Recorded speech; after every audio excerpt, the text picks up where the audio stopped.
이 시간 오직 우리 성령님께서 역사해 주셔서 하나님이 계획하신 선하신 뜻을 충만히 이루어 주시기를 바랍니다. 여러분, 산상설교라 그러면은 우리가 산상설교의 말씀대로 살 수 있습니까? 살 수 없죠. 어떻게 하면 살 수 있을까요? 성령님이 충만하게 임하셔서 역사해 주시면 살 수 있겠죠, 그죠? 그러니까 산상설교의 말씀대로 살려면은, 아니면은 하나님의 뜻대로 바르게 살려면은 성령님이 역사해 주셔야 됩니다. 자, 그런데 성령님이 어떻게 역사하십니까? 우리가 가만히 있어도 성령님이 막 역사해서 하나님의 뜻대로 살게 해주십니까? 아니면 무언가 우리가 하나님의 뜻을 위해서 우리가 해야 될 어떤 것을 해야 될까요? 우리가 하나님의 뜻대로 살려면은 성령님의 역사를 사모하고 성령님의 도우심을 받아야 되는데, 성령님이 이끌어 주셔야 되는데, 성령님이 어떻게 역사하시느냐 하면요, 성령님이 역사하시는 것은 우리가 제한할 수는 없습니다. 성령님은 자유롭게 하십니다. 그러나 성경을 볼 때 성령님이 역사하시는 가장 대표적인 방법은 말씀을 통해서 하십니다. 자, 이거 보세요. 우리가 예수님을 믿으려면은 성령님이 감동시켜야 믿죠.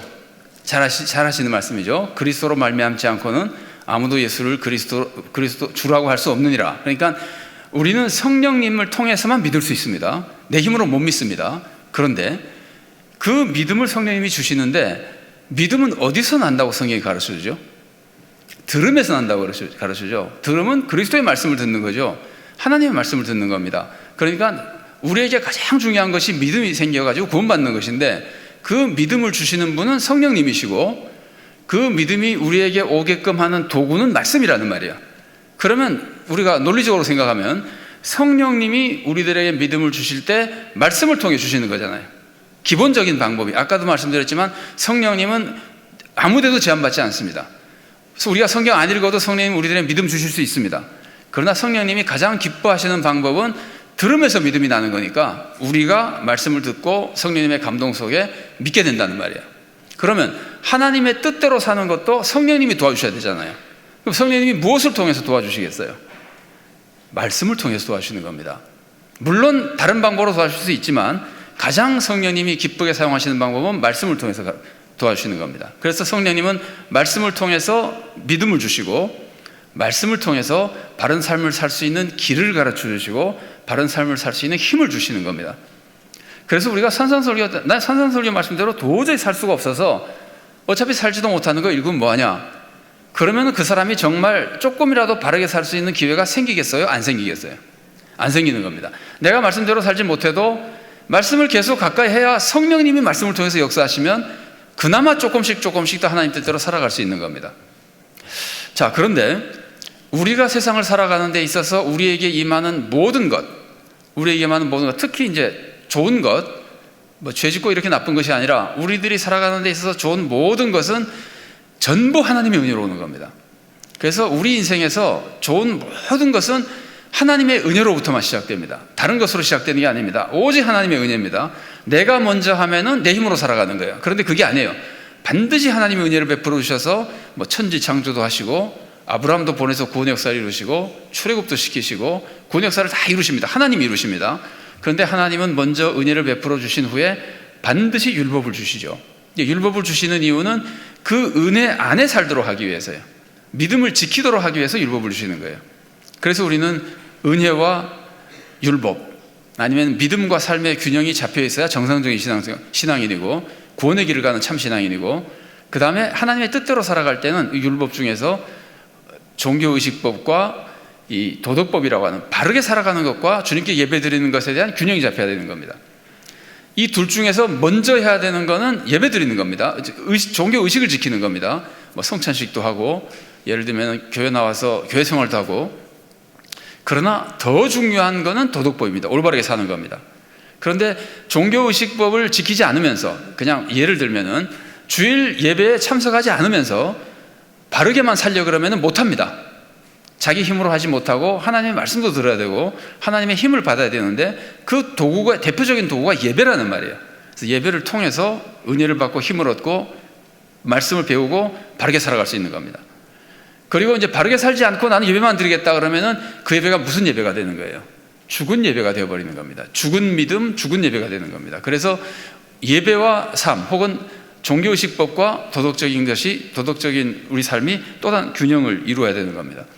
그래서 우리가 그런데 우리에게 지금 부족한 것은 율법을 귀중하게 생각하시고 하고 지키려고 하는 것이 많이 부족하다는 말이에요. 일반적으로 볼 때 또 예배 참여하는 것보다 정말 정직하고 바르게 사는 것에 대한 마음이 일반적으로 성도들이나 교회가 부족하다는 말이에요.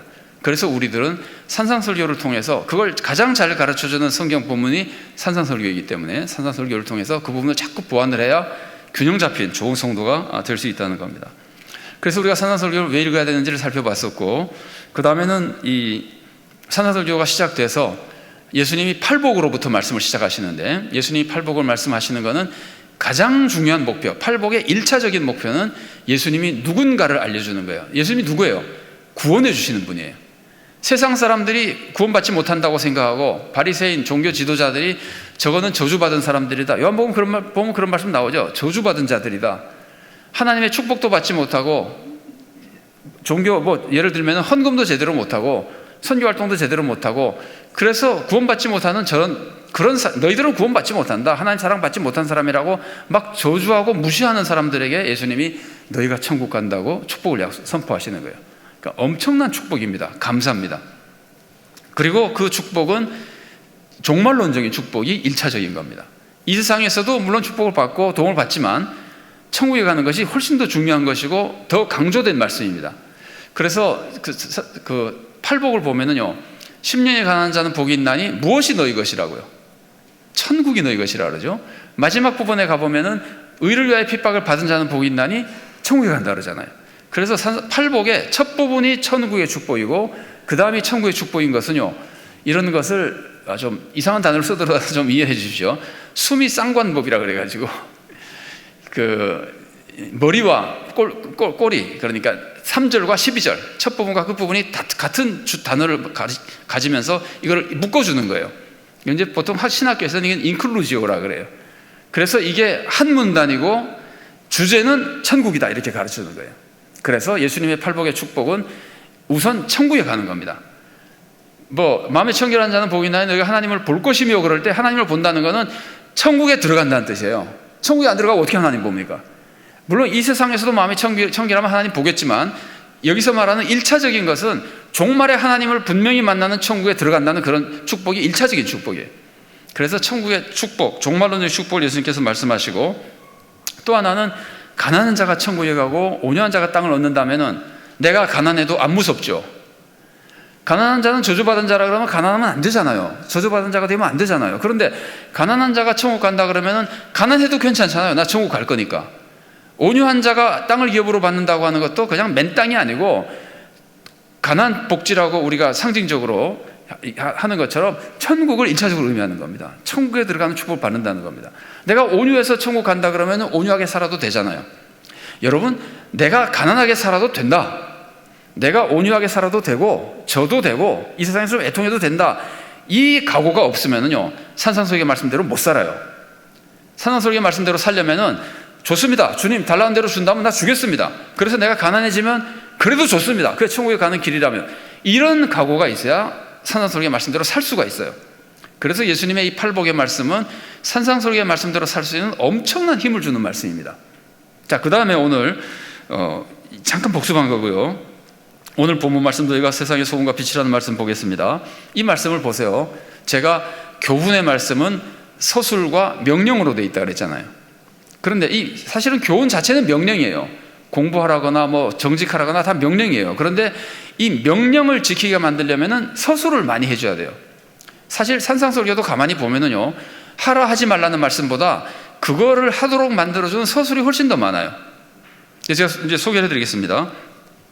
너희는 세상의 소금이다, 너희는 세상의 빛이다 라는 말이 서술문입니까? 명령문입니까? 명령문이 되려면 어떻게 해야 됩니까? 너희는 세상의 빛이 되어라, 그래야 명령이죠. 너희는 세상의 소금이 되어라, 그래야 명령이죠. 근데 예수님이 되라 그랬어요? 너희는 세상의 소금이 되라 그랬어요? 너희는 세상의 소금이라는 거예요. 이거는 서술이에요. 이거는 우리가 되려고 노력할 필요가 있는 것이 아니에요. 나 가만히 있는데 예수님이 나를 세상의 소금으로 만들어주신 거예요. 빛으로 만들어주신 거예요. 그러니까 이것도 서술입니다. 명령이 아닙니다. 우리는 너희는 세상의 소금이다 그럴 때 소금이 돼야지라는 생각을 하는데 그것도 다 잘못된 건 아니에요. 소금답게 살아야 되니까 소금이 돼야지라고 생각하는 것도 괜찮은데, 원래 예수님의 말씀은 너는 세상의 소금이 이미 됐어, 내가 만들어놨어, 이런 뜻이에요. 소금과 빛이 어떤 존재일까요? 소금과 빛은요, 인간의 삶에 꼭 필요한 겁니다. 소금은 지금은 조금 덜 그런 느낌을 받을지 몰라도 소금은 인간 생존에 꼭 필요한 겁니다. 빛은 어떤 겁니까? 빛은 하나님이 천지를 창조하실 때 첫날 제일 먼저 만드는 게 빛이죠. 달리 말하면 빛이 없으면 세상이 이루어지지 않는 거예요. 빛이 없으면 사람이 살 수가 없는 거예요. 그러니까 소금이나 빛은 모든 사람이 살 수 있는 가장 필수적인 것들입니다. 그래서 당대 로마 금원에 이런 말이 있습니다. 소금과 태양보다 사람에게 더 유익을 주는 것은 없다. 그러니까 소금과 빛이 사람에게 가장 필요하다는 거예요. 그래서 예수님이 너희는 세상의 소금이다, 세상의 빛이라고 말씀하실 때 1차적인 뜻은 뭐냐면은 너희는 세상에서 제일 중요한 사람이다, 그런 뜻이에요. 기가 막히는 말씀이죠. 소금의 역할은 물론 맛을 내고 부패를 방지하고 이런 겁니다. 빛의 역할은 밝혀주고, 그 다음에 내가 남을 밝혀줄 뿐만이 아니라 빛은 숨을 수가 없습니다. 내가 깜깜하면 깜깜한 데 들어가면 안 보여요. 근데 내가 빛을 들고 있으면 어디를 가도 나는 보여요. 내가 아무리 깜깜한 데 숨어도 내가 빛이 있으면 드러날 수밖에 없어요. 이런 것들을 우리들에게 가르치는 겁니다. 너희는 세상에서 얼마나 중요한 사람들인지, 너희가 없으면 세상은 썩고 너희가 없으면 세상은 어두워지고 너희는 어디로 가도 드러나. 못 숨어 이게 주님의 말씀 이런 뜻이에요. 너희가 세상의 소금과 빛이라는 건. 제자들은 이렇게 중요한 존재가 된 겁니다. 제자들이 없으면, 지금 예수님이 제자들에게 하시는 말씀인데, 이 산상설교를 듣는 이 사람들, 이 사람이 없으면, 달리 말하면 예수님을 따르는 이 사람이 없으면 세상은 맛이 없어집니다. 세상은 부패합니다. 어두워집니다. 그래서 이 제자들은 이 세상을 살리는 존재가 바로 나라는 위대한 사명을, 축복을 받고 그 축복 속에 사명감을 가지고 살아가는 겁니다. 자, 어느 회사에서 자재부에서 부정한 사건이 자꾸 발생했어요. 그러니까 회사 자재를 관리하면서 자꾸 이렇게 횡령이나 이런 것이 나타나가지고 사장이 한번 화가 나가지고 쫙 조사해 봤더니 자재부에 있는 직원들이 다 그렇게 부정부패에 빠져 있는 거예요. 그런데 사장님이 한 사람 보니까 괜찮은 사람이 있어요. 그냥 평사원이에요. 그래서 사장이 그 사람 불렀어요. 미스터 킴, 이리 와봐. 자네가 오늘부터 우리 회사 자재 부장이야. 다 썩었어. 자네밖에 믿을 놈 없어. 자네 책임지고 자재 부장해. 그러면은 미스터 김이라는 사람이 그 말을 딱 듣는 순간 어떤 느낌을 받을까요? 야, 내가 사장으로부터 인정받았구나. 내가 이제는 우리 회사 자재에 책임을 지고 정말 자재부가 부정부패가 없는 좋은 부서가 돼야 되겠구나, 이 생각을 가질 거 아니에요. 자재부장이 되려고 노력하는 거 아니에요. 사장이 시켜준 거예요. 그동안의 사장의 평가를 가지고. 예수님은 그것도 평가도 아닙니다. 하나님은 그냥 은혜입니다. 그냥 은혜로 너를 내가 세상의 소금과 빛으로 살린 것이다. 우리가 그런 사람이에요. 그러니까 우리는 세상에 우리만큼 중요한 사람이 없습니다. 그래서 베드로전서 2장 9절이 그런 걸 가르치는 거예요. 너희는 택하신 백성이요, 왕같은 제사장들이요. 우리가 뭔데요? 아무것도 아닌데 그냥 예수님 믿었다고 해서 그렇게 된 거예요. 예수님이 지금 팔복 다음에 주신 말씀은 이겁니다. 내가 너희들을 구원했는데, 내가 너희들을 구원했기 때문에, 너희들에게 구원을 줬기 때문에, 하나님의 백성으로 만들어 줬기 때문에 너희는 세상의 빛이야, 이런데요. 여기서 우리 성경으로는 이해할 수 없는 원어만 가지고 있는 독특한 뉘앙스가 뭐냐면요, 여기서 너희가 굉장히 강조되어 있습니다. 그래서 이거를 우리가 신학교에서 헬라어를 처음 배울 때 이런 식으로 표현이 되어 있으면은 자신이란 말을 집어넣어요. 강조한다고. 너희 자신이 세상의 빛이다인데, 이 뉘앙스로 봐서는 그렇게 번역하는 게 별로 안 좋을 것 같고, 뉘앙스로 봐서는 이런 겁니다. 너희만, 아까 김비서 김보고 다 썩었어, 너만 믿겠어, 이래 있잖아요. 예수님의 말씀은 이 세상에서 너희만 세상의 빛이라는 거예요. 이 말을 달리 말하면요, 정치인 세상의 빛 아닙니다. 교육자 세상의 빛 아닙니다.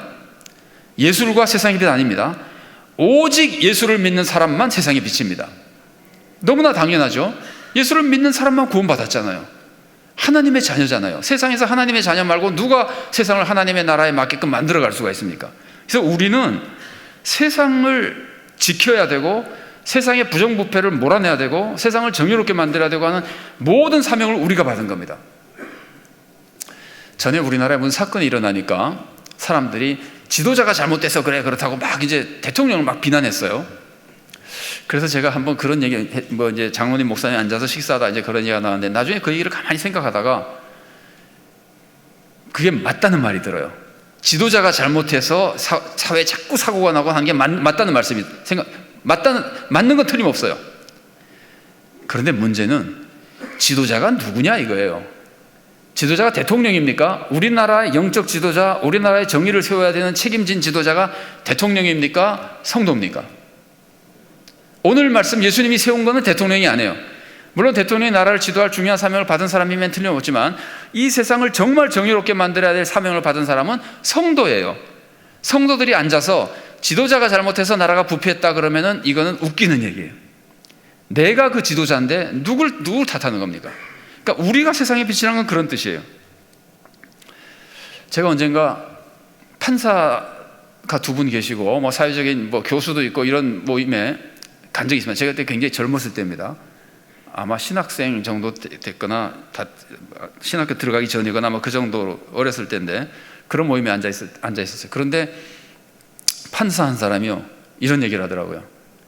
어느 나라든지 그 사람 나중에 대법관 된 사람입니다. 그런데 거기 있는 판사 두 사람이 둘 다 대법관이 됐어요. 그러니까 그때는 잘 몰랐는데 아주 훌륭한 사람들이었던 것 같아요. 그때는 이제 평판사였습니다. 그런데 이 사람들 젊은 판사 둘이 하는 말이 이 세상에서 가장 마지막에 썩는 거는 법조계야 그러더라고요. 법조계가 썩으면 다 썩은 거야 그러더라고요. 그래서 제가 그때는 이제 잘 몰랐지. 그 말을 들으면서 굉장히 부러웠습니다. 야, 사람이 저 정도의 자부심은 있어야지. 여러분 옛날 우리나라 선비들요. 우리나라 선비들을 우리는 뭐 형식이나 따지고 이런 사람으로 비하할 때가 있지만 가만히 우리나라 역사를 보면 꼭 그런 건 아닙니다. 우리나라 선비들에게는요 선비 정신이라고 하는 게 있었는데 그 선비 정신 중에 하나가 뭐냐면은 우리가 썩으면 나라가 썩는다예요. 우리가 나라를 지킨다예요. 그래서 선비들이 다 목숨 내걸고 왕에게 뭐라 그러죠? 그거를 충원하고 막 이러는 거예요. 그 책임감 때문에 그러는 거예요. 자부심이 대단한 겁니다. 선비들의 자부심. 그러니까 교만하면 안 되는 거지만 나라에 대한 책임감. 그러니까 판사들이 그 얘기하는 거를 정말 듣고 정말 부러웠었는데 저보다 나이가 좀 많으신 분들입니다. 그런데 예수님 말씀 듣고 보니까 우리가 썩으면 세상이 다 썩는 거예요. 이 세상에서 마지막으로 썩어야 되는 곳은 교회예요.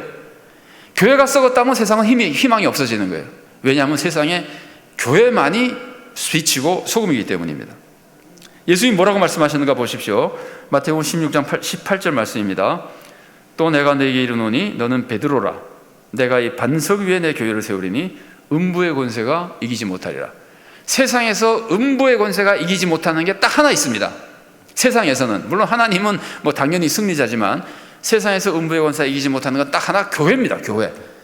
교회만 음부의 권세를 이길 수 있습니다. 이 세상의 악한 세력을 물리치고 세상을 정의로 세울 수 있는 것은 교회뿐입니다. 성도들뿐입니다. 예수님이 그래서 너희만 세상의 빛이라 그러신 거예요. 우리가 그런 사람이에요. 이걸 듣고 나서 예수님이 산상수훈의 말씀을 가르치실 때 그 말씀대로 살려고 하는 마음이 안 생긴다는 것은 불가능한 거예요. 내가 그렇게 중요한 존재인데. 그러면서 예수님께서 무서운 말씀하셨습니다. 소금이 그 맛을 잃으면 어떻게 된다고요? 밖에 버려져 사람들에게 질밥히게 된다고요. 성도가 성도답지 못하면, 소금이 맛을 잃으면, 소금이 독이 되면은 아닙니다. 소금이 갑자기 독이 되면 사람이 막 짓밟는 게 아니고 소금이 맛을 잃으면 짓밟습니다. 달리 말하면 교회가 갑자기 악해져야 사람들이 짓밟는 게 아닙니다. 교회가 교회다운 모습을 잃으면 세상이 짓밟는 거예요. 우리가 지금 우리 형편을 가만히 놓고 보면은 너무 뭐 절망할 건 아니지만 우리 형편을 가만히 놓고 보면은 세상 사람들이 우리를 몰라서 비난할 때도 있지만 우리가 세상 사람들이 교회를 비난할 때 우리가 좀 그렇게 욕먹을 짓도 했다는 생각이 만약에 든다면은 우리가 교회답지 못해서 비난받는다 그러면은 예수님 말씀 그대로예요. 교회가 교회답지 못하니까 세상 사람들은 교회를 비난하고 교회를 자꾸 이렇게 무시하고 짓밟게 되는 겁니다. 그리고 제자들의 삶은 노출됐다 그랬죠. 비치니까 어디 가도 못 숨습니다. 그래서 제자들이 바르게 살면 하나님께 영광이 되고 그렇지 않으면 하나님께 욕이 되는데요. 제 기억으로는 박노해라는 시인이 한 말 같은데 이런 말을 했습니다. 우리는, 보통 사람들은 교리 보고 종교 평가하지 않습니다. 교리를 딱 보고 이 종교가 교리가 좋네, 이 종교가 우리를 믿어야지, 그러지 않는다는 거예요. 그러면 세상 사람들은 종교를 평가할 때 뭘 보고 평가할까요? 그분들은 종교 지도자를 보고 평가한다는 거예요. 만일에 예를 듭니다. 기독교, 천주교, 불교를 비교하려면 뭘 보고 비교할까요? 목사, 신부, 스님 셋 딱 보고 나서 비교하고 나서 그 중에서 자기 마음에 들면은 그 종교가 좋은 종교라 그러는 거예요. 그런데 조금 넓게 보면은요, 그 종교를 믿는 사람들을 보는 겁니다. 불교 신자가 하는 거 보고 기독교 신자가 하는 거 보고 어느 종교가 좋은 건지를 그거 보고 판단하는 거예요. 세상 사람들은 그렇게 판단하는 거예요. 그게 옳든 말든 현실이에요. 그래서 우리가 세상에서 빛으로 빛답게 살면 하나님이 영광을 받으시고 선교가 되는 거예요. 예수님께서 우리들을 소금과 빛으로 세우셨는데, 그러면 도대체 소금과 빛으로 살아가는 삶이 도대체 어떤 삶인가? 소금과 빛으로 살아가는 삶을 예수님이 가르쳐 주신 것이 산상수훈의 말씀입니다. 너희가 세상의 소금이다, 세상의 빛이다. 그러면 예수님, 우리가 어떻게 해야 세상의 소금과 빛으로 세상에 좋은 영향을 미칠 수 있습니까? 그런다면 예수님께서는, 그래, 내가 지금부터 가르치는 대로 살면 너희가 세상의 소금 역할을 하는 거야, 이런 뜻이에요. 세상의 소금 역할을 하는 것은 산상설교의 말씀대로 살면서 올바른 삶을 사는 것. 그래서 우리가 세상의 소금과 빛이라면은 우리는 산상설교에서 예수님이 가르쳐 주신 말씀대로 살아야 되는 겁니다. 그런데 그 사명감이 미스터 김이 자재부장이 된 것보다 훨씬 더 강렬한 사명감이 이 말씀 속에서 우리들에게 닥쳐오는 거예요. 너무나 위대한 존재로 우리를 만들어줘 버리셨기 때문에, 우리가 그렇게 중요한 존재가 되어버렸기 때문에. 그 다음에 예수님이 계속해서 말씀하십니다. 율법의 중요성에 대해서 말씀하십니다. 예수님 이런 말씀하시죠. 내가 율법을 폐하러 온 줄로 생각하지 말아라. 나는 율법을 폐하러 온 것이 아니라 완전하게 완성시키기 위해서 왔다, 이렇게 말씀하시죠. 예수님이 이런 말씀 왜 하셨을까요? 예수님이 왜 내가 율법을 폐하러 온 줄로 생각하지 말라고 그러셨을까요? 사람들 생각에 예수님이 율법을 폐하는 줄로 착각한 거예요. 좀 우스운 얘기지만 오늘날 우리는 예수님이 율법을 폐했다고 생각하지 않습니까? 사실은 그 말이 맞는 것도 있습니다. 예수님이 제사법 폐했잖아요. 희생제는 안 드리잖아요. 우리는 정결법, 음식 규정 같은 거 안 지키잖아요. 돼지도 먹고 낙지도 먹고 다 먹잖아요. 원래 구약에서는 먹으면 안 돼요. 다 먹잖아요. 그러니까 우리가 생각할 때 예수님 율법을 피했나 보다 생각이 쉽지만, 예수님을 믿는 사람들이 자꾸 그렇게 생각하니까 예수님은 더군다나 죄 지은 사람들 다 받아들이잖아요. 어떤 죄인도 다 받아들이니까 사람들이 생각할 때 우리 주님은 은혜만 충만하고 율법 같은 거는 안 지키고 율법을 폐하시는 분이 아닌가라고 생각하니까, 그런 오해가 있기 때문에 이 말씀을 하시는 거예요. 나 율법 폐하러 온 거 아니야, 율법을 완성시키러 온 거야 라고 말씀하시는 거예요. 예수님은 절대로 율법 어긴 것이 아닙니다. 예수님이 제사법 없앤 것이 율법을 어기는 겁니까? 율법을 폐한 겁니까? 율법을 완성시키신 거죠. 동물 제사를 예수님의 하나님 아들의 제사로 바꿔가지고 이제는 제사 없이 구원받게 만들어 주셨잖아요. 음식 규정 같은 거를 다 피해버리고 우리가 정말 신령과 진정으로 예배드리며 하나님 뜻대로 살게 만들어 주셨잖아요. 안식일법을 어긴 것이 예수님이 안식일법을 어긴 겁니까? 안식일법의 본래 정신을 유대 사람들이 모르고 그냥 문자적으로만 지키면서 안식일의 본래 정신을 무너뜨렸잖아요. 안식일이 원래 사람의 생명을 위해서 있는 겁니다. 안식일에 쉬면은 생명이 유지됩니다. 안식일에 안 쉬면 빨리 죽습니다. 안식일에 주님께 예배드리면은 영생을 얻습니다. 안식일에 예배 안 드리고 맨날 장사만 하면은 이건 망할 위험성이 커집니다. 믿음이 자꾸 떨어집니다. 그러니까 안식일을 지키는 것은 영을 살리고 몸을 살리고 사람을 살리기 위해서요. 그런데 안식일에 병이 나서 사람이 죽어가도 안식일에는 일하면 안 된다, 고쳐주지 마라 그러면은 안식일 정신에 맞는 겁니까? 틀린 겁니까? 안식일 정신은 생명을 주는 것인데, 사람이 죽어가도 내버려 두자, 안식일이니까 치료하지 말아라, 고쳐주지 말아라 그러면은 안식일 정신에 맞는 거예요? 틀린 거예요? 틀린 거잖아요. 그러니까 예수님은 안식일 정신에 맞게끔 안식일법을 완성시켜 주신 거예요. 어긴 것이 아니에요. 그래서 예수님께서는 율법을 폐하는 분이 아니라 완성시키는 분이라고 예수님을 오해하는 사람들에게 이걸 먼저 가르쳐 주는 겁니다. 그래서 예수님이 율법을 완성시키며 예수님이 가르쳐 주신 율법을 우리가 온전히 지켜야 된다는 것을 알려주는 겁니다. 율법을 온전히 지켜야 된다는 걸 알아야 산상설교에서 주시는 예수님이 완성시킨 율법을 우리가 지키려고 그럴 거 아니에요. 그러니까 마태복음은 5장 3절부터 20절까지 말씀이요, 다 서술이에요. 이제부터 나오는 21절부터 나오는 말씀을 지키도록 만드는 서술이에요. 힘을 막 북돋아 주는 거예요. 반드시 지켜야 되겠다고 결심하게 만들어 놓는 거예요. 그러면서 예수님 말씀하시죠. 율법의 1.1획도 없어지지 않는다. 1.1획도 없어지지 않고 문자적으로가 아니라 오직 하나님이 말씀하신 그 뜻을 다 이루게끔 지켜야 되는 것이고, 예수님이 그렇게 가르쳐 주신다는 겁니다. 그러면서 예수님께서 이렇게 말씀하십니다. 율법의 한 글자라도 자기가 어기거나 버리거나 혹은 다른 사람들이 버리도록 가르치면은 천국에서 가장 작다는 말을 들을 것이다, 이렇게 말씀하세요. 이 말씀을 우리가 오해하시면 안 됩니다. 우선 이 말씀은 아는 말씀이죠. 율법 한 자라도, 율법 조그만 부분 하나라도 내가 어기거나 다른 사람들, 특히 어기게 막 만드는 사람, 그까지가 안 지켜도 된다고 말하는 사람, 이런 사람은 천국에서 가장 작다 일컬음을 받을 것이다 할 때, 둘 중에 어느 건지 한번 생각해 보세요. 천국에서 가장 작다 일컬음 받는 것이, 천국에 가기는 가는데 천국에 가서 천국에서 제일 비천한 사람, 천국에서 제일 작은 사람이 되는 겁니까? 아니면은 천국에 아예 들어가지를 못하는 겁니까? 근데 이 말씀만 보면은요, 이렇게 오해할 가능성이 굉장히 많아요. 천국에는 들어가는데 천국에 가보니까 내가 제일 부족한 사람이구나 라는 것처럼 생각할 수가 있는데, 그건 오해입니다. 아니, 천국에만 들어가면 부족한 게 없어요.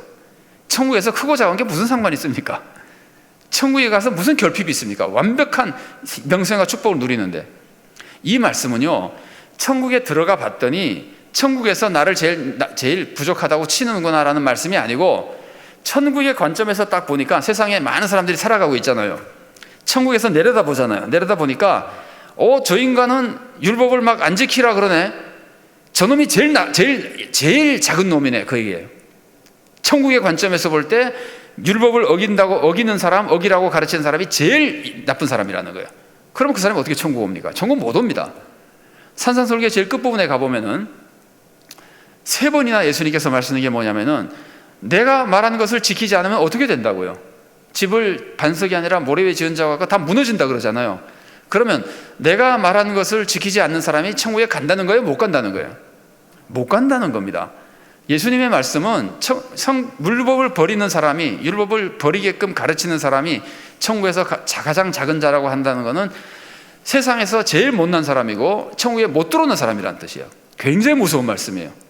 그래서 예수님이 율법에 대해서 하신 말씀이 이겁니다. 나는 율법을 하나도 피하지 않고 완전하게 만들어서 너희들을 지키도록 인도할 것이고, 누구라도 그 율법 하나를 무시하면 안 되고, 그걸 무시하고 저버리는 사람은 천국에서 볼 때는 제일 나쁜 사람이고, 그런 사람은 천국에 못 들어간다고 위협하시는 겁니다. 그래서 우리가 정말 정신 차리고 율법의 말씀대로 살게 하려고 예수님께서 가르쳐 주시는 겁니다. 그럼 천국에서 큰 사람은 어떤 사람일까요? 율법을 최선을 다해서 지키고 율법을 지키라고 사람들을 가르치는 사람입니다. 율법을 지키라고 가르치는 사람들, 이 사람이 어떤 사람이냐면요, 예수님이, 어제도 우리가 읽은 것 같은데, 예수님이 그 지상명령, 마태복음 28장에 나오는 지상명령에서 너희는 모든 민족을 제자로 삼아 아버지와 아들과 성령의 이름으로 세례를 베풀고 믿게 하는 거죠. 베푼 다음에 뭐 했냐면은 내가 너희의 분반 모든 것을 가르쳐 지키게 하라 그러죠. 그래서 예수님의 말씀대로 지키고 살도록 하는 이 사람이 예수님의 지상명령을 지키는 사람이고 천국에서는 큰 사람이에요. 그러니까 율법을 구약의 율법으로 제한하면 안 됩니다. 율법은 구약의 율법을 완성시킨 하나님의 뜻대로 살게 예수님이 가르쳐준 모든 것이 성격상 율법입니다. 근데 그걸 예수님께서 지금 강조하고 있는 겁니다. 그러면서 예수님이 이런 말씀도 하십니다. 너희 의가 서기관과 바리새인의 의보다 더 낫지 않으면 천국에 들어가지 못한다. 그러면 우리의 의가 예를 들면 바리새인의 의보다 나아야 되잖아요. 그럼 이거를 이렇게 생각할 수도 있어요. 우리의 의가 낫지. 왜냐하면 우리는 십자가의 의를 입었는데, 그래서 나는 십자가의 의를 입어서 바리새인의 의보다 낫습니다. 그래서 나는 천국에 들어갑니다 라고 해석하면은 산상설교를 다 뭐라 그래야 될까? 산상설교를 다 찢어버리는 말씀이 되는 거예요. 여러분 생각해 보세요. 내가 십자가의 의로 바리새인의 의보다도 낫고 율법의 의보다도 낫고 십자가의 의로 구원받는다 그러면은 산상설교를 배울 필요가 뭐 있습니까? 산상설교에서 지금 강조하는 의는요, 십자가의 의가 아니에요. 십자가의 의가 제일 중요한 거지만 그 십자가의 의를 지키기 위해서 내가 바르게 살아야 하는 의를 강조하는 게 산상설교예요. 내가 바르게 사는 의로 구원받지 못합니다. 십자가로 의로 구원받습니다. 그런데 그 의를 내가 계속해서 힘입기 위해서 내가 하나님의 말씀대로 살려고 말씀을 듣고 결단하고 하면서 살아가야 되는 거예요. 그 부분을 예수님께서 가르쳐 주시는 거예요. 그러면 우리가 어떻게 바리새인보다 더 낫게 삽니까? 여러분 그런 말씀 아마 들어보셨을지 모르겠어요. 우리는 바리새인 같이 의롭게 살지 못합니다. 행동만으로는. 바리새인이 금식하고 바리새인이 구제하고 바리새인이 기도하고 이런 거 우리 못 따라합니다.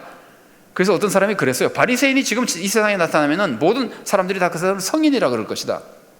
바리새인은 그렇게 사는 사람들이에요. 우리의 의가 어떻게 그들의 의보다 나을 수가 있습니까? 그런데도 불구하고 우리 삶의 의가 십자가 의는 말고 그거는 이미 우리가 다 받은 거고, 우리의 삶의 의가 바리새인의 의보다 나을 수 있는 가능성이 두 가지가 있습니다. 첫 번째는 뭐냐면요, 예수님은 마음을 보시는 거예요, 행위를 보시는 거예요? 마음을 보시잖아요. 그래서 예수님은 우리의 의로운 행동을 볼 때 우리의 행동의 양을 보시는 게 아닙니다. 의로운 행동의 의로운 삶의 마음을 보십니다. 이 마태복음 6장에 나가도 그런 말씀이 나오죠. 마음을 보시는데 달리 말하면 동기를 보십니다. 바리새인이 한 주일에 예를 들면 2번 금식하고 11조는 빼먹는 게 없고 헌금도 많이 하고 예를 들면 온갖 일을 다 한다 그럽시다. 근데 바리새인은 마음의 동기가 내가 이렇게 함으로써 내가 의인이 돼서 내 힘으로 구원받아야지 라고 생각한다면은 그거는 그 마음의 동기가 믿음이에요, 불신이에요? 불신이잖아요. 하나님의 은혜는 없는 내 힘으로 구원받으려는 거잖아요. 그러면 그 사람이 아무리 의를 많이 행해도 마음의 동기가 잘못됐기 때문에 그 의는 별 의가 아닙니다. 그 대신에 우리는 비록 부족해도 바리새인만큼 의를 많이 행하지 못해도 내가 가지고 있는 마음은 주님만 의지하고 정말 주님이 기뻐하시는 뜻대로 살려고 노력하며 그 마음으로 사는데 좀 부족했다. 동기는 우리가 더 낫잖아요. 그랬을 경우에라면. 그래서 동기가 더 의로우면 우리가 바리새인보다 더 의로울 수 있는 겁니다. 첫 번째가 마음으로 의로울 수 있는 겁니다. 두 번째는 바리새인 시대에도 성령님이 역사하셨어요.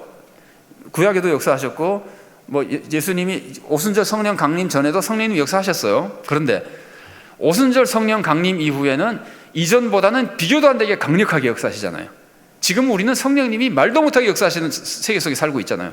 요엘서에서 말한 것처럼 물붓듯이 막 때려 부어주시는 시대에 살고 있잖아요. 그래서 우리가 바리새인들은 입지 못한 성령님의 충만하심을 훨씬 더 잘 입을 수 있습니다. 성령님의 충만하심만 입으면 바리새인보다 더 어렵게 살 수 있습니다. 그래서 우리는 바리새인보다 더 어렵게 살지 못해, 십자가 의로만 더 나면 돼 라고 생각하면 산상수훈이 잘못 배우는 거예요. 산상수훈이 그런 뜻이 아니에요. 바리새인의 실제 의보다도 우리의 의가 더 나아야 돼요.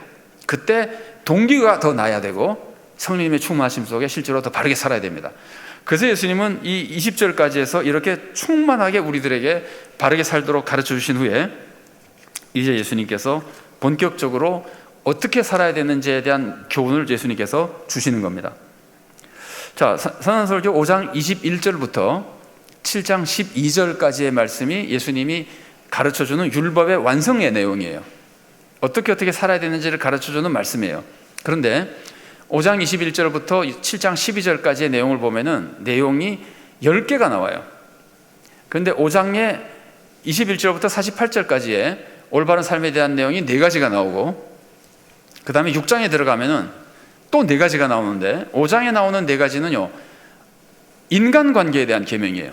인간관계에 대한 10계명도 우리가 그렇게 알고 있죠. 하나님과에 대한 계명, 인간과에 관한 계명 이렇게 돼 있죠. 그런 것처럼 산상설교도 처음에 인간관계에 대한 계명이 나오고 살인하지 말라, 거짓말하지 마 이렇게 나오고, 그 다음에는 하나님과의 관계에 대한 계명이 나와요. 하나님 앞에서 기도를 어떻게 할 것인가, 구제를 어떻게 할 것인가, 금식을 어떻게 할 것인가, 이런 식의 계명이 나오고, 그게 4개가 나오고, 그 다음에 7장에 들어가면 다시 인간관계의 계명이 2개가 나와요.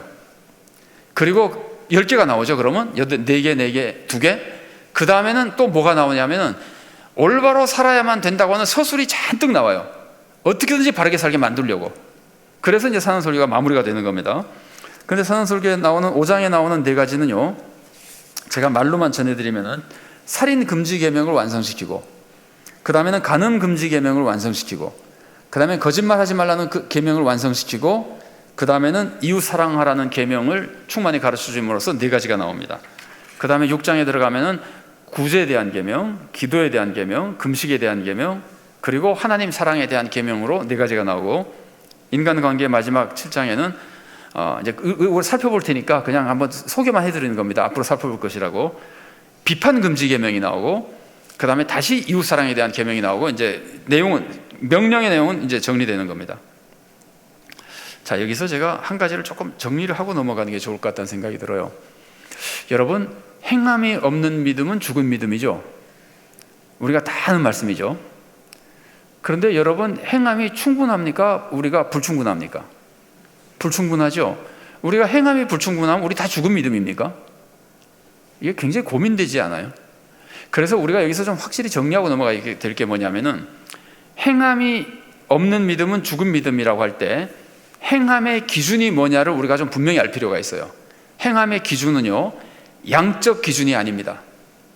만일에 양적 기준이 행함의 기준이 되면은 행함을 그 양 이상만 하면 구원받는 게 되잖아요. 그렇죠?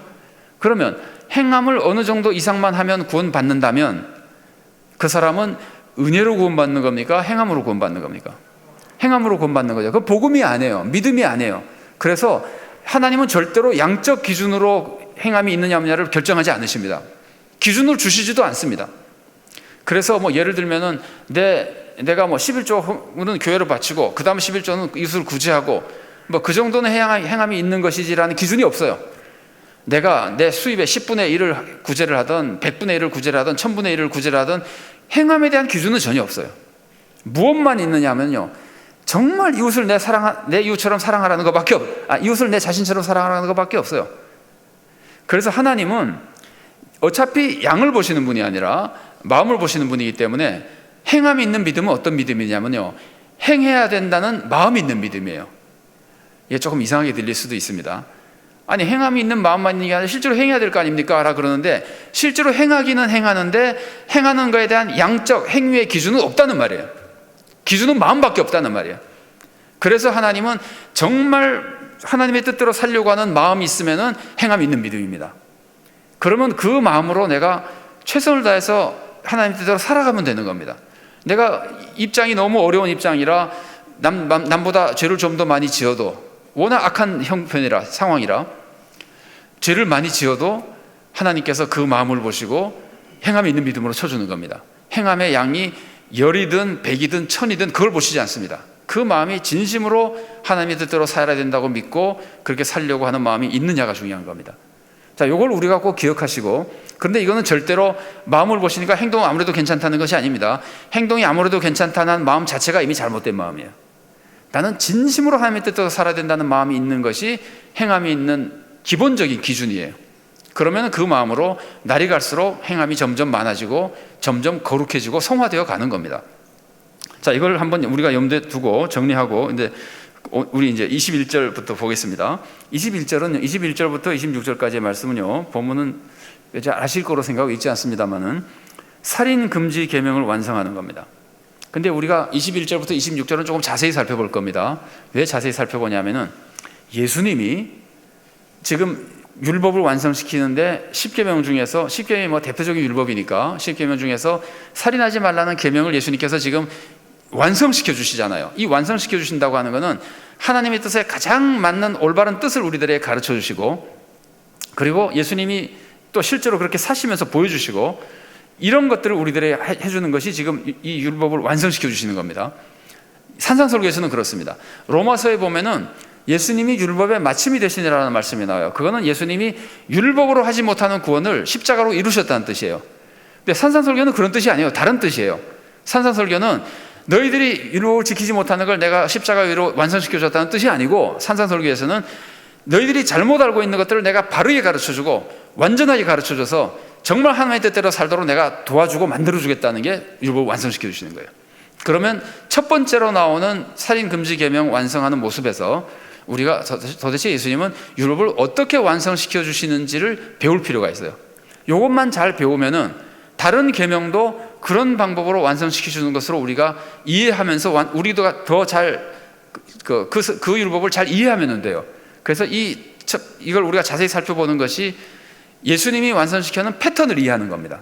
그러면은 율법을 훨씬 더 바르게 이해하고 신앙생활을, 성경을 더 잘 이해하고 할 수가 있습니다. 그래서 이제 살펴보는 겁니다.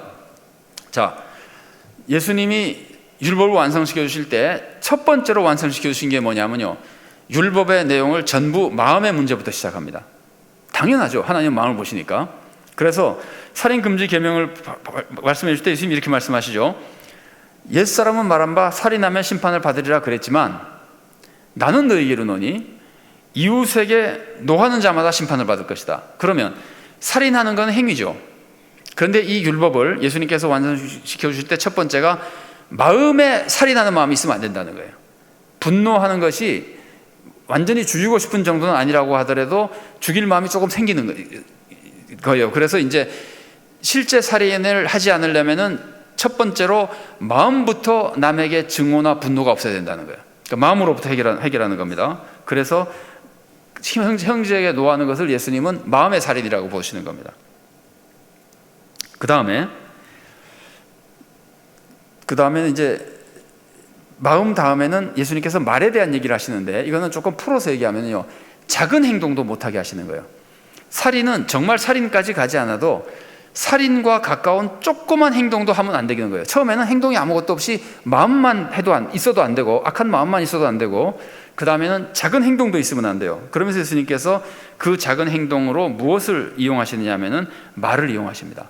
말은 행동과 좀 우리가 구별할 때도 있지만, 마음과 달리 마음과 행동을 구별하면은 말도 행동에 속하는데, 행동 중에서 제일 작은 행동이에요. 영향력은 엄청나게 크지만 제일 쉽고 제일 작은 거예요. 말하기 굉장히 쉽잖아요.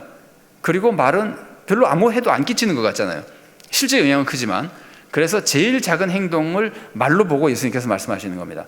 너희가 살인하지 말라는 말을 들었지만 나는 너희에게 이르노니 살인하지 않으려면 어떻게 해야 되느냐 하면은 형제에게 노하면 안 돼.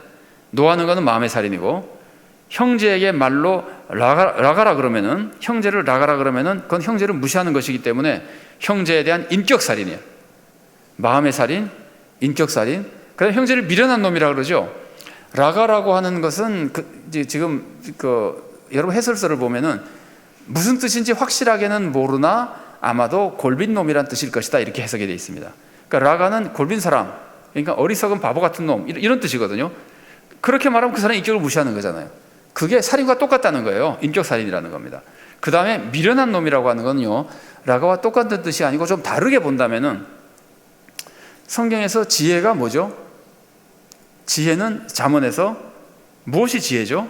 여호와를 경외하는 거죠. 그럼 미련한 거는 뭡니까? 어리석은 자는 말하기를 하나님이 없다 하도다. 그래서 미련한 사람은 하나님을 믿지 않는 사람입니다. 하나님을 무시하는 사람입니다. 그래서 우리가 다른 사람 보고 저 사람 참 어리석네라고 그러면 라가라 그러는 겁니다. 살인과 같은 말의 살인입니다. 인격 살인입니다. 그런데 저 사람 보고 저 사람 왜 저렇게 믿음이 없어 그러면은 그 사람을 미련한 놈이라고 부르는 거예요. 그러면 예수님이 말씀하시는 그 사람에 대한 말로 하는 인격 살인이 아니라 이런 데는 이제 구별하면은 영적 살인이 되는 겁니다. 근데 우리가 영적 살인을 얼마나 많이 하는가 한번 들어보세요. 여러분 혹시 이런 말을 해보신 적이 있습니까? 저 사람은 권사가 왜 수요 기도에도 안 나와? 수요 사경에도 안 나와? 그러면 권사가 왜 권사다운 믿음이 없어? 그런 뜻이죠. 그러면 저 사람은 권사인데 미련하다, 그런 뜻이에요. 이게 그 사람에 대한 말로 하는 영적 살인이에요. 그러니까 예수님이 지금 완성시켜 주실 때 첫 번째는 마음의 문제를 다루고, 그 다음엔 작은 행동까지도 절대로 사람을 해치는 일을 하지 말라고 가르쳐 주시는 겁니다. 그리고 첫 번째가 마음, 그 다음에 작은 행동까지 다 바로 잡아주시고, 그 다음에는 적극적인 계명으로 받아들여야 됩니다. 살인하지 않는 것의 적극적인 계명은 이웃과 화목하는 겁니다. 미워하지 않고 사랑하는 겁니다. 그래서 이웃과의 불화를 화평으로 만들어야 됩니다. 그래서 예수님이 제물을 드리려고 하다가, 살인하지 말라는 계명을 가르쳐 주시면서 제물을 드리려고 하다가 이웃에게서 원망받을 만한 일이 생각나는 것이 있거든, 먼저 화해하고 와서 예배를 드리라 그러죠. 그래서 살인하지 말라는 계명을 완성시키는 방법이 이웃과 화해해야 된다는 거예요. 화해해야지만 살인하지 않는 계명을 지키는 거예요. 그러니까 이것은 더 적극적으로 나간 거죠. 하지 말라는 게 아니라 하라는 것으로 나간 거예요. 근데 여기서 예수님의 말씀이 얼마나 기가 막히는 말씀이냐면요, 이웃과 화해하라는 말씀을 예수님이 가르쳐 주실 때 그냥 단순히 화해하라는 말씀을 하지 않으시고 이렇게 말씀하십니다. 예물을 제단에 드리려다가 이웃으로부터 내가 원망 들을 만한 일이 있는 줄 생각나거든. 이 말씀을 가만히 들어보세요. 이거 지금 내가 원망하는 겁니까? 이웃이 원망하는 겁니까? 이웃이 원망하는 거죠. 그러면 이웃이 나를 원망한다면 내가 잘못해서 원망하는 겁니까? 잘못하지 않았는데 원망하는 겁니까? 이건 성경이 안 가르쳐줘요. 그런 말 없어요. 그런 말이 없는 것이 굉장히 중요합니다. 내가 잘못해서 이웃이 원망하는 것으로 생각나면 가서 당연히 사과하고 회개하고 화해해야 되죠. 근데 예수님은 그렇게 말씀하지 않으시고 이유여하를 막론하고 이웃이 나를 원망하고 있으면 그 사람에게 가서 풀어주라는 거예요. 이 말은 나는 잘못한 거 없어요. 지가 혼자 오해해가지고 나를 막 미워해요. 그래도 하나님 저 잘못한 거 없습니다. 저 사람 오해한 겁니다. 나 책임 없습니다. 그러지 말고 그래도 저 사람이 너를 미워하는 거를 네가 알고 있다면 화해시키는 거는 네 책임이라는 거예요. 가만히 생각해 보세요. 이웃이 나를 원망하고 있으면 이웃은 지금 뭐 하고 있는 중입니까? 살인하고 있는 중이에요. 이웃이 살인하는 것을 내버려 두는 것이 잘하는 겁니까? 아니잖아요. 내가 살인하지 않으려면 적극적으로 나가면 이웃을 살려줘야 되는 거잖아요. 남을 살인하면서 파멸의 길을 가는 사람을 내가 찾아가서 네가 오해한 거라고 다 풀어주고 그 사람이 나를 미워하지 않도록 만들어줘야 그 사람을 살려주는 거잖아요. 그러니까 살인하지 말라는 계명은 남을 해치지만 않는 것이 아니라 남과 화해되고 남과 화해하는 과정에서 내가 잘못한 것이 하나도 없어도 가서 화해하라는 거예요. 그 사람이 나를 오해하고 있어도 다 풀어주라는 거예요. 어떻게든지 남을 살려주라는 거예요. 그래서 산상설교가 완성되는 건 이렇게 완성되는 겁니다. 마음으로부터 시작해서 작은 것 하나도 악을 행하지 않고 그 다음에 더 적극적으로 선을 행하고 의를 행하고 그 다음에 더 적극적으로 이웃을 다 살려주고 그리고 이게 확장되면 어떻게 되겠습니까? 온 사회를 정의롭게 만들어야 되는 겁니다. 그러니까 이웃이 온 사회에 미움이 없는 사회로 만들어야 되는 겁니다. 그래야 살인하지 말라는 계명을 지키는 완성된 예수님의 말씀을 배우고 따르는 사람이 되는 겁니다. 저는 이제 이 말씀, 예수님 말씀을 들을 때 이제 이 말씀을 볼 때 이런 생각이 자주 나는데, 이제 그거는 오해하지는 마십시오. 그냥 문자적으로 이렇게 우리가 오해할 수 있다는 뜻입니다. 성 프란시스코의 그 평화의 기도는 우리가 굉장히 잘하는 찬양이죠.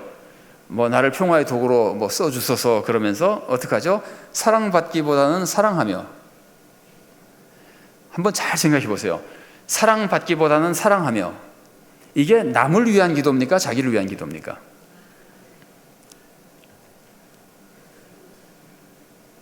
난 사랑받지 않아도 좋다는 거예요.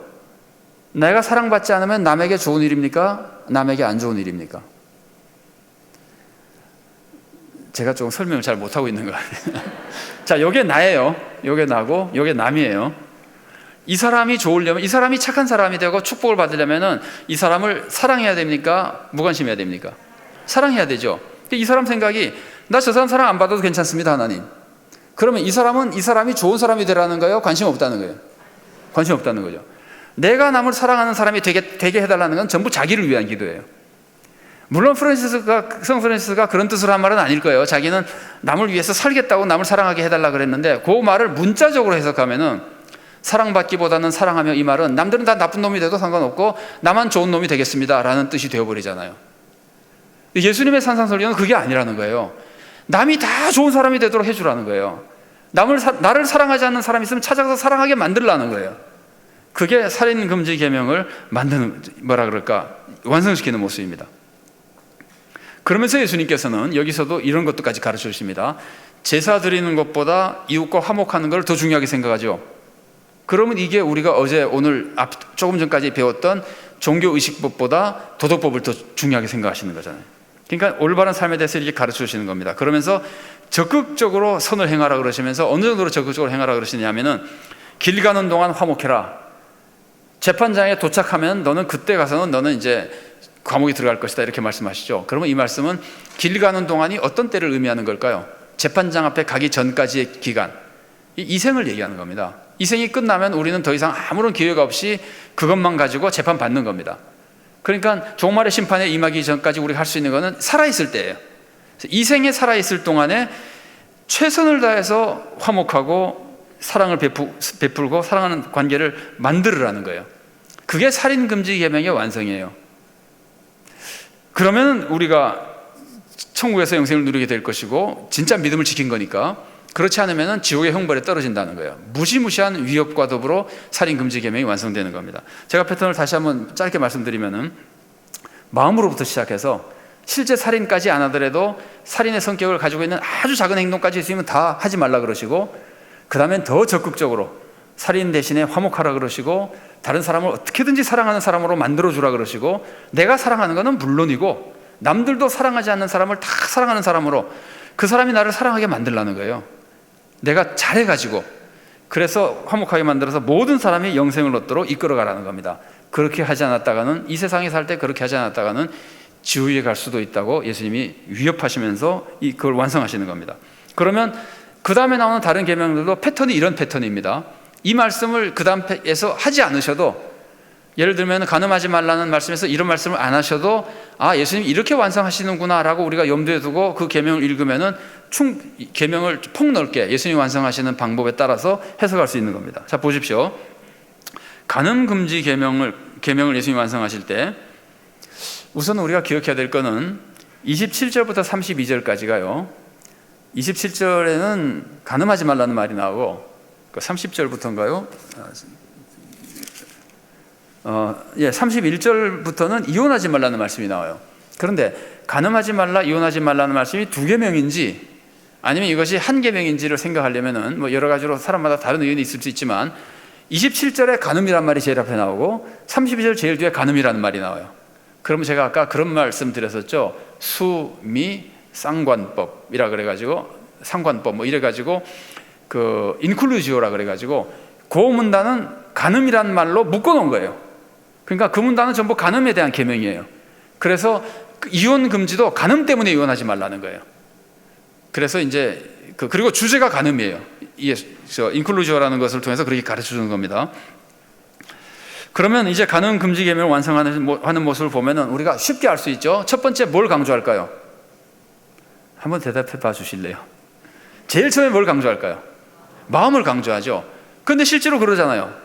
간음 금지 계명을 볼 때 예수님이 그렇죠. 너희는 간음하지 말라고 그랬지만 나는 너희에게 이르노니, 이전 개역 성경에는 여인을 보고 음욕을 품는 자마다 간음했다 그랬는데, 이번 성경에는 음욕을 품고 여인을 보는 자마다 간음한다고 얘기하거든요. 그런데 이번 개역 성경이 헬라어에 더 잘 맞는 번역이라고 다들 생각합니다. 음욕을 품고 여인을 보는 사람은 간음한 것이다. 왜냐하면 음욕이라는 악한 마음을 가지고 여인을 보는 것이기 때문에 이제 그렇다는 것인데, 결국은 이거는 마음의 간음을 의미하는 겁니다. 실제 행동 하나도 하지 않았습니다. 그러나 음욕을 품고 여인을 보고 마음에 이제 간음을 하면은 안 된다는 겁니다. 그래서 간음 금지 규명을 예수님께서 계명을 완성시켜 주실 때도 마음의 문제로부터 시작합니다. 근데 굉장히 재밌는 것을 하나 발견할 수가 있어요. 예수님은 처음에는 마음을 다루고, 그러면 그 다음에는 뭘 다룰까요? 간음 중에서 제일 작은 간음을 다루겠죠, 그죠? 제일 작은 행동. 그 작은 행동이 뭐냐면요, 눈, 손 이런 것들입니다. 자, 보세요. 갑자기 예수님께서는 사실은 음욕을 품고 여인을 본다 그러면 음욕을 품은 거는 마음이죠. 보는 거는 뭐예요? 눈이잖아요. 그런데 예수님께서 갑자기, 부득이 저는 성경을 조금 보면서 말씀드리겠습니다. 갑자기 마음에 간음했다고 하고 나서 갑자기 눈이 너로 실족해 하든 빼버리라 그래요. 그 다음에 손이 너로 실족해 하든 찍어버리라 그래요.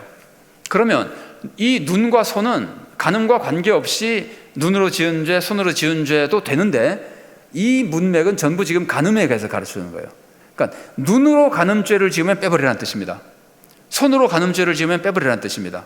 그래서 제가 좀 재밌다고 말씀드린 것이 마태복음 18장 8절과 9절에도 비슷한 말씀이 나오는데, 자, 18장 8절 9절 나왔으니까 제가 읽어드리겠습니다. 만일 내 손이나 내 발이 너를 범죄하게 하거든 찍어내버리라. 장애인이나 다리 저는 자로 영생에 들어가는 것이 두 손과 두 발을 가지고 영원한 불에 던져지는 것보다 나으니라. 만일 내 눈이 너를 범죄하거든 떼어내버리라. 한 눈으로 영생에 들어가는 것이 두 눈을 가지고 지옥불에 던져지는 것보다 나으니라. 이거는 정말 손, 발, 눈 다 어떤 거라도 죄를 지으면은 찍어내버리라. 뭐 실제로 찍어낸다고 죄를 안 짓는 건 아닙니다. 그 죄를 완전히 버리라는 뜻으로 이제 말씀하시는 겁니다. 과감하게. 그런데 재밌는 거는 마태복음에는 눈, 손 이렇게 나와요. 산상설교에는. 근데 18장에는 손, 발, 눈 나와요. 손이나 발이 범하면 찍어버리라고, 눈이 죄를 범하면 빼버리라 그래요. 그러니까 여기는 손, 발, 눈이 나오는데 여기서는 눈, 손이 나왔잖아요. 여기에 차이가 좀 기억이 되십니까? 사람이 뭐 우리가 잘은 알 수 없으나 일반적인 경향을 볼 때 발로 간음하는 건 별로 없습니다. 지금 우리 사회법에서도 성희롱죄를 발로 성희롱하는 것은 거의 없을 겁니다. 그렇죠? 그래서 예수님이 간음죄에 가까운, 지금 우리로 치면 성희롱과 비슷한 그런 조금이라도 간음과 관련된 행위를 하지 말라 그럴 때 발은 별로 해당이 안 되기 때문에 빼버리고 눈, 손만 얘기한 거예요.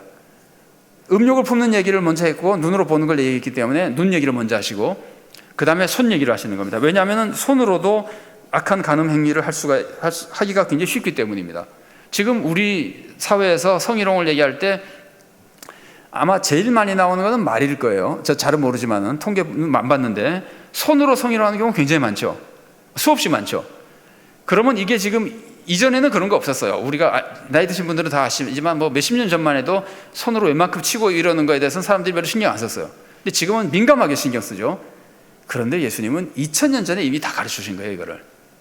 그것도 눈의 간음까지 가르쳐 주신 거예요. 여러분, 우리나라 성희롱 얘기가 나올 때 처음에 이런 거 있었던 건 아시죠? 눈으로도 성희롱 한다고 했었어요. 처음에는. 그래서 그때 아마 제가 기억하기에, 저 이제 신문 그 정도로 보고 알고 있는 정도로 말씀드리면, 음탕한 눈으로 사람을 보면은 그거는 성희롱이다라 그랬었어요. 그런데 이게 문제는 음탕한 눈으로 봤는지 누굴 봤는지 이게 눈으로 본 거 하나만 가지고는 성희롱이라는 증거를 찾기가 너무나 어려워요. 그래서 이제 하지 않는 것으로, 저는 그 과정을 그렇게 이해하고 있습니다. 오래전에 그 성희롱이라는 얘기가 정해질 때. 그런데 예수님께서는 마음의 문제부터, 세상 법이 다루지 못하는 겁니다. 예수님이 마음의 문제를 다루는 것은 세상은 모르는 것을 하는 거거든요. 그래서 심판자는 하나님이라는 걸 강조하고 있는 겁니다. 심판자는 하나님인데 하나님 마음부터 보신다. 그래서 눈으로 간음하는 거는, 지금 눈으로 간음하는 게 어떤 게 있을까요? 지금 눈으로 간음하는 거에 요즘 대표적인 것은요, 음란물 보는 겁니다. 뭐 요즘 우리가 야동 뭐 이런 말씀도 하고, 이전에는 뭐 음란 테이프 뭐 이런 것들이 있었거든요. 음란 서적, 이런 것들이 다 눈으로 간음하는 겁니다. 예수님이 가르쳐 주시는 것을 우리 삶에 적용하자면 그렇습니다. 손으로 간음하는 것은요, 잠언에도 나옵니다. 제가 잠언에 나오는 말씀 한번 읽어드리겠습니다. 6장 29절 말씀입니다. 남의 아내와 통관하는 자도 이와 같을 것이라. 그를 만지는 자마다 벌을 면하지 못하리라. 손으로 남의 아내를 함부로 만져도 이게 간음 행위가 될 수 있다는 거예요. 잠언에서도 가르쳤는데 예수님이 이것을 산상수훈교에서 완성시키면서 처음에는 마음의 문제, 그 다음에 작은 간음을 얘기할 때 눈의 문제, 손의 문제, 이런 것들을 다 가르쳐 주시면서 우리가 정말 정결하게 살도록, 음란하지 않은 삶을 살도록 우리들에게 가르쳐 주는 겁니다. 근데 이거는 이제 그 간음이라고 하는 거는 원래 불법적인 성관계나 성폭행을 의미하는데, 이걸 좀 더 풀어서 설명해 보면은 성적으로 인격을 모독하는 겁니다. 살인이 실제적인 생명을 뺏어가는 것이라면은 이 성적인 음란 혹은 성폭행, 성희롱 이런 것들은 성적인 인격을 모독하는 겁니다. 사람을 수치감을 느끼게 만들고 이러는 것이 지금 다 성희롱에 해당되잖아요. 그래서 이것을 예수님께서 가르쳐 주시는 겁니다. 그래서 마음, 그 다음에 약한 간음을 예수님께서 다 하지 말라고 자세히 가르쳐 주시고, 그 다음에는 예수님이 가르쳐 주신 것은 사회법은 허용하는 간음도 나는 안 된다는 거예요. 그러니까 하나님의 법은 사회법보다 훨씬 더 수준이 높기 때문에, 윤리적으로. 그래서 예수님이 가르쳐 준 것이 이혼 후에 다른 사람과 결혼하면 안 된다는 거예요. 물론 이혼도 하지 말라는 말씀을 하시지만 간음을 금하기 위해서 이제 이런 걸 가르쳐 주시는 겁니다. 이 이혼과 관련된 얘기 같은 거는요, 우리 사회에 이전에는 이것이 굉장히 별로 어렵지 않게 얘기할 수 있는 사회였었는데, 지금은 이혼하신 분들이 굉장히 많고, 우리가 그분들 사정을 다 모르고 그러면서 무조건 이혼한 사람 나쁘다고 말하는 것도 교만입니다. 우리가 할 수 있는 말이 아닙니다. 다만 성경이 가르치는 원리만 생각하는 것이니까 우리가 예수님의 가르침을 그렇게 잘 이해하시고 우리가 함께 잘 생각했으면 좋겠습니다. 여기에 대해서 누구도 우리가 함부로 비판하지 말고, 누구도 마음에 상처받지 않고 오직 예수님의 뜻을 우리가 찾자, 이 마음으로 말씀을 생각해 보시면 좋겠습니다. 원래는 이혼 후에 다른 사람과 결혼하면 합법입니다. 사회적으로 합법입니다. 이혼할 때 이혼증서 써주고 그 다음에 다른 여자와 결혼하면 이건 합법이에요. 유대 사회에서도 합법이고 지금 우리나라 사회에서도 합법이에요. 그런데 하나님이 말씀하시는 겁니다. 내 앞에서는 아니다 그거예요. 나는 인정하지 않는 것이다 그거예요. 하나님은 마음을 보시고 하나님이 보시는 결혼 제도라고 하는 것은 니네들이 사회에서 이혼했다고 해서 결혼 관계가 끝난 것이 아니라는 거예요. 그러면서 하나님은 그걸 하나님 앞에 간음이라 그러시면서 하나님이 간음 금지 계명에 예수님이 완성시키면서 사회에서 인정하는 것도 하나님은 더 엄격하게 보신다고 우리들이 알려주시는 겁니다. 그래서 마태복음 19장 9절 말씀을 제가 읽어드리겠습니다. 내가 너에게 말하노니 누구든지 음행한 이유 외에 아내를 버리고 다른 데 장가드는 자는 간음함이니라. 그러니까 하나님이 인정하시는 이혼이 아니라면 그건 함부로 그거 가지고는 그걸 됐다고 생각하고 다시 결혼하면은 그것은 간음이 된다고 예수님이 가르쳐 주시는 거예요. 굉장히 산상설교는 과격하고 어려운 말씀입니다. 계속해서 좀 더 보겠습니다. 그리고 산상설교는요, 아까 내가 살인하면 안 되지만 다른 사람도 살인하지 않게 만들어야 되죠. 그럼 뻔하잖아요. 간음 개종도 다른 사람이 간음하지 않게 만들어야 될 거 아니에요. 그래서 예수님께서 그렇게 말씀하시는 겁니다. 이혼하면 안 되는 이유를 예수님이 어떻게 말씀하시냐면은 마태복음 5장 32절 상반절 말씀을 제가 읽어드리겠습니다. 나는 너에게 이르노니 누구든지 음행한 이유 없이 아내를 버리면 이는 그로 간음하게 하며. 그러면 예수님이 누가 간음할까봐 이혼하지 말라는 거예요. 이거 지금 남자를 중심으로 하면은 여기 지금 남자고 이 사람이 만일에 아내면은 이 사람이 아내와 이혼하지 말아야 되는 이유는 누가 간음할까봐 이혼하지 말라는 거예요. 아내가. 내가 이혼하지 않는 이유는 아내를 간음하게 하지 않도록 만들기 위해서 이혼하면 안 된다는 겁니다. 만일 어떤 사람이 하나님 이혼하고 결혼하는 게 간음이라면 좋습니다. 다시는 저 재혼 안 하겠습니다. 다시는 딴 여자 안 만날 테니까 하지만 이 여자하고는 못 살겠습니다. 이혼은 하고 전 다른 사람 안 찾을 테니까 그럼 되는 거 아닙니까? 라고 그런다면은 하나님은 뭐라 그러시냐면은 그래 너는 간음 안 한다 치자. 네 아내가 간음하는 건 어떡할 거야? 그런 뜻이에요. 왜냐하면 옛날에는 여인들이 생활력이 부족해서 이혼 증서를 써주는 것도 그겁니다. 이혼 증서가 없이 다른 남자에게 가면은 간음한 여자로 죽거든요. 이혼 증서를 써주면 이혼했으니까 다른 남자에게 갈 수가 있어요. 그러면 굶어 죽지 않는 거예요. 자기가 생활력이 없으니까. 그래서 이혼 증서를 써주라는 거예요. 그러면 이 여자가 이혼 증서를 써주고 다른 사람에게 가면은 그러면 이 사람은 살기 위해서 그렇게 가는 것인데 하나님이 보실 때는 이 이혼 자체를 하나님이 인정하시지 않으니까 그 여인이 간음하게 되기 때문에 안 된다는 거예요. 그리고 또 예수님께서는 뭐라 그러시느냐면은 그 여인과 결혼하는 그 남자도 또 간음하는 거라는 거예요. 32절 하반절 말씀입니다. 또 누구든지 버림받은 여자에게 장가드는 자도 간음함이니라. 그래서 예수님이 가르쳐 주시는 간음 계명의 완성은 뭐냐면은 나는 물론 간음하지 말아야 됩니다. 마음으로도 하지 말아야 되고 행동으로도 하지 말아야 됩니다. 이혼하고도 하지 말아야 됩니다. 이혼이라는 걸 이용해서 하지도 말아야 됩니다. 그리고 그 다음에는 내 아내가 간음하지 않게 만들어야 됩니다. 또 다른 남자가 내가 이혼했기 때문에 이 여자와 결혼함으로써 간음하지도 않게 만들어야 됩니다. 그래서 이 계명은 예수님이 완성하시는 것은 나만 간음하지 않는 게 아니라 다른 사람도 간음하지 않고 사회 전체가 간음하지 않도록 만들어야 된다는 거예요. 사회를 성적으로 정결한 사회로 만들어야 된다는 거예요. 그러면 다른 사람의 간음을 막으려면은 여러분 아까 내가 간음하는 것 중에 눈으로 하는 간음이 있었죠. 마음으로 하는 간음이 있었죠. 그죠? 그러면 다른 사람이 나 때문에 간음하지 않게 만들려면 다른 사람이 나를 보고 음욕을 품으면 되는 겁니까? 안 되는 겁니까? 안 되는 거죠. 내가 다른 사람이 음욕을 품도록 유혹하면 안 되죠. 그러니까 나는 간음을 안 해도 내 의상이나 내 몸짓이나 이런 것을 보고 다른 사람이 음욕을 품게 만들면은 나는 다른 사람을 간음하게 만드는 거예요. 사회를 음란하게 만드는 거예요. 그래서 요즘 사람들이 제일 좋아하는 단어 중에 하나가 섹시하게 보이는 거라고 그래요. 굉장히 쉽게 말해요. 이전하고 좀 달라져서 개방적이라고 그런지 모르겠습니다. 이렇게 해야 섹시하게 보이잖아요. 그러니까 섹시하게 보인다고 하는 것이 아름답게 보이는다는 것이 아마 혼동해서 쓰는데 엄격하게 예수님이 하시는 말씀대로 하자면은 섹시하게 보이려고 하지 말라는 거예요. 섹시하게 보이려고 한다는 것 자체가 사회를 간음 사회로 만들어 간다는 거예요. 여러분 예수님 말씀이 아니라도 한번 생각해 보십시오. 사람들이 자꾸 섹시하게 보이려고 해서 사회가 점점 더 음란해지는 것이라는 생각이 안 드십니까? 그래서 이거는 우리의 간음 규정의 완성은 모든 사람을 성적으로 존중해주고 모든 사람이 성적으로 음란해지지 않는 사회를 만들기 위해서 최선을 다하는 사람이 되어야 되는 겁니다. 그러면서 이 간음 금지 규정을 우리가 얼마나 잘 지켜야 되느냐 하면은 손을 찍어내버리고 눈을 빼버릴 만큼 과감한 결단으로 이 간음하고 음란한 세상에서 우리는 정결을 지키면서 살아야 된다고 예수님이 간음 금지 계명을 완성시켜 주시는 겁니다. 자, 계속해서 이 거짓 금지 계명을 보겠습니다. 그런데 좀 어떻게 보면 좀 재미있는 게 지금 6계명 하셨잖아요. 예수님이 7계명 하셨잖아요. 그럼 8계명이 나와야 되잖아요. 도둑질하지 말라는 계명이 나와야 되는데 안 하세요. 거짓말하지 말라는 계명을 하고 그 다음에 또 탐내지 말라는 계명도 안 하세요. 왜 안 하셨을까요? 뭐 우리가 잘 모릅니다. 그러나 확실한 거는 예수님이 그거 안 하셔도 우리는 예수님이 세 계명을 가르쳐 주신 것에서 도둑질하지 말라는 것도 마음부터 시작해야죠. 도둑질하려는 마음이 생기기 쉬운 것은 탐내는 것 같은 것들이죠. 그러니까 마음으로부터 도둑질하지 말아야 되고 남이 도둑질하게 만들어도 안 됩니다. 이런 것들을 패턴으로 다 이해하면 됩니다.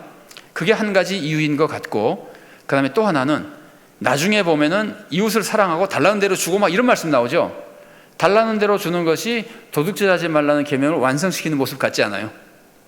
그래서 그 뒤에서 탐심이나 이런 것들을 완성시키는 내용을 다시 예수님이 적극적으로 말씀해 주시기 때문에 그거는 빼고 세 개만 하는 것으로 봐도 괜찮을 것 같습니다.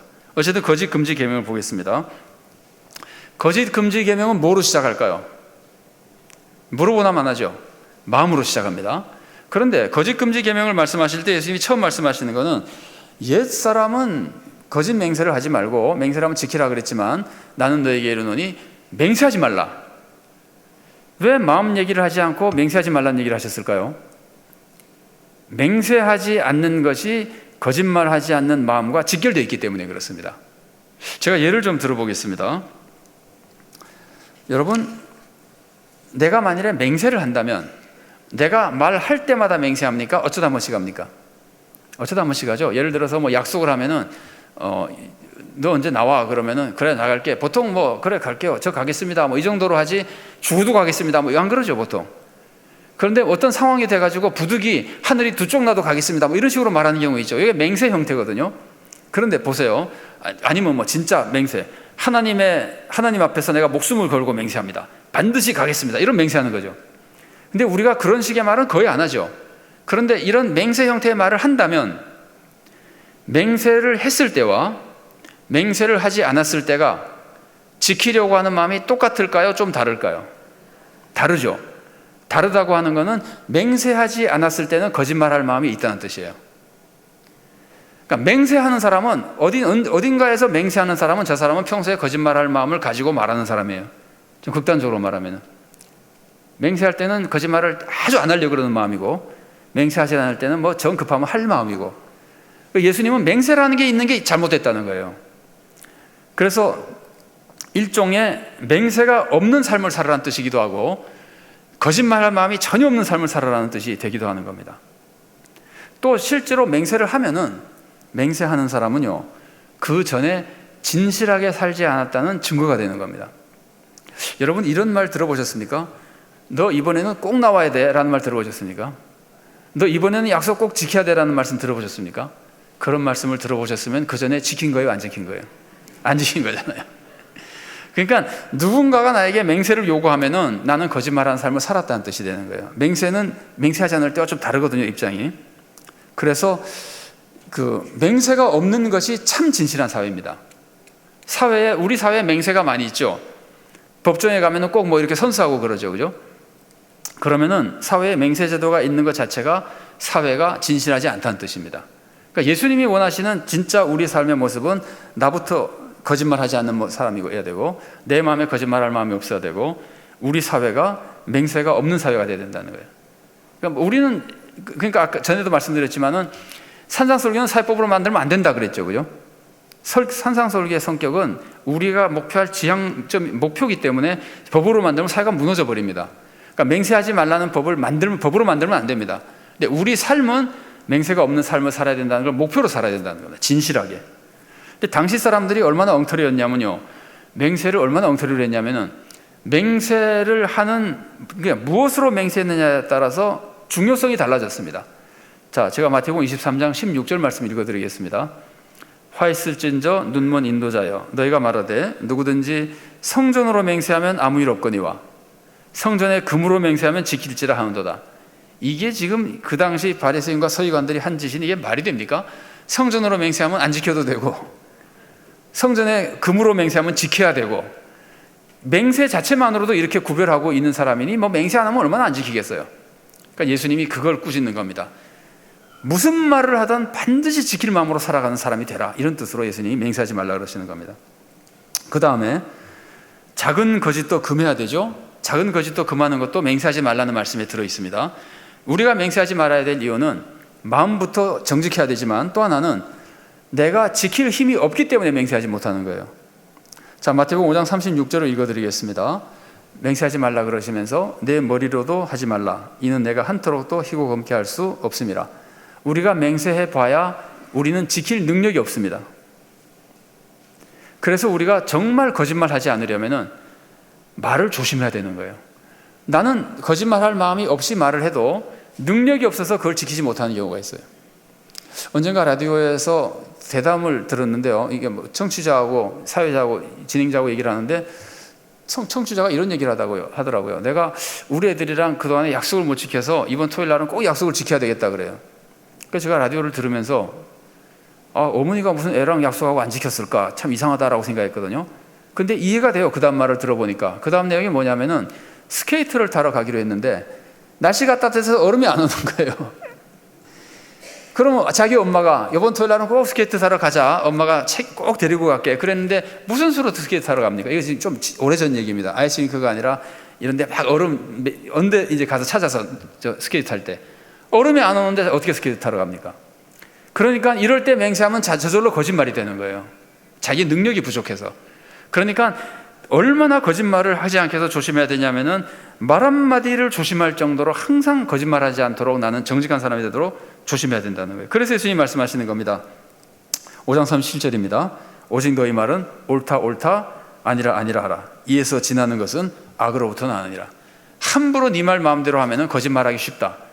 뭐 그래서 실수하는 건 우리가 이해할 수 있지만 그런 태도로 살지는 말라는 거예요. 안 되면 말지 뭐, 이런 식의 거짓말해도 된다는 식의 마음은 안 된다는 거예요. 절대 거짓말이 안 되도록 신경을 쓰면서 말을 하고 조심해야 된다는 거예요. 그러면서 예수님께서는 이 말 뜻에는 옳다 옳다 아니라 아니라 하라는 이 말씀 안에는 말을 단순하게 하라는 거예요. 여러분, 말을 많이 하면은 거짓말할 위험성이 있는 건 아시죠? 그 다음에 말을 과장하는 경우도 있어요.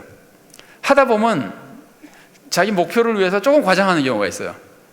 이게 거짓말입니다. 과장하는 게 거짓말입니다. 그래서 예수님이 말을 조심하라는 거예요. 최소한으로 줄여서 실수로라도 거짓말하지 않도록 조심하라는 거예요. 여러분, 거짓말이 나쁜 죄지만 과장의 거짓말도 무지하게 나쁜 죄입니다. 뭐 그냥 거짓말입니다. 근데 우리 사회는 과장을 별로 심하게 쓰지 않아요.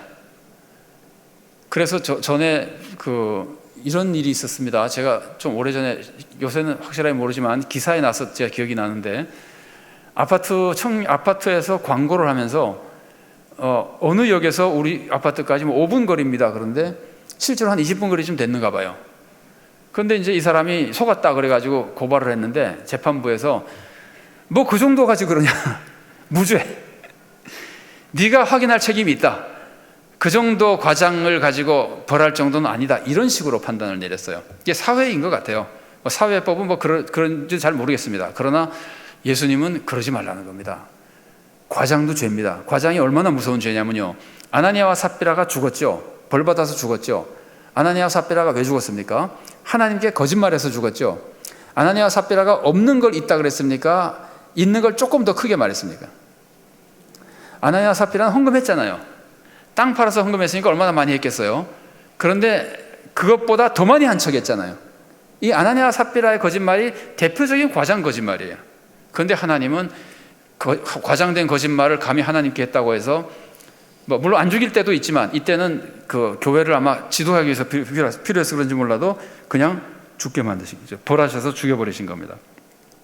그러니까 우리는 이제 그렇게 작은 거짓말도 조심해야 되는데, 그 다음에 우리가 이제 그 적극적으로 계명을 받아들여야 됩니다. 이제 적극적으로 해석해야 되죠. 작은 것을 넘어서서 적극적으로 해야 돼요. 적극적으로 하려면은 이제 거짓말 하지 않으면 정직하게 살아야 되죠. 그래서 우리는 항상 진실하게 살아가야 됩니다. 항상 진실하게 살기 위해서 우리가 조심해야 될 것 중에 하나가 침묵의 거짓말이에요.